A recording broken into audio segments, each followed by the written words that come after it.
কি আবার করব, এই যে আজকে বাড়িতে আছি, অনেকদিন পর ডেলি কলেজ যাওয়া হচ্ছে, তারপর পরীক্ষার একটু চাপ রয়েছে, রান্নার ঘরে ঢোকা হয় না ঠিক মতন।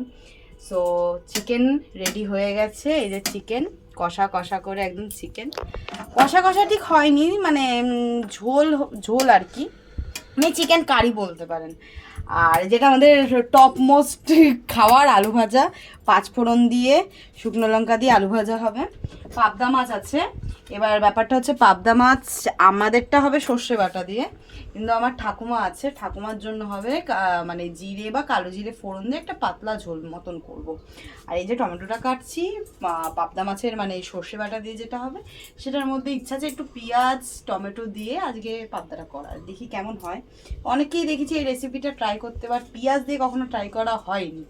সবাই বলে সর্ষের সাথে নাকি পেঁয়াজ যায় না, আজকে আমার খুব ইচ্ছা সর্ষের সাথে পেঁয়াজ দিয়ে একটু ট্রাই করার রেসিপিটা করে আপনাদেরকে লাস্টে দেখাবো রেসিপিটা কেমন হয়েছে। যদি ভালো হয় তাহলে একদিন আবার মানে কীভাবে পাবদা মাছটা রান্না করছি সেই ভিডিওটা করে আপনাদেরকে ছাড়বো। সো বন্ধুরা, যদি আমার ভিডিও ভালো লাগে তাহলে লাইক করবেন, কমেন্ট করবেন, আমার চ্যানেলটাকে একটু ফলো করে দেবেন। Thank you.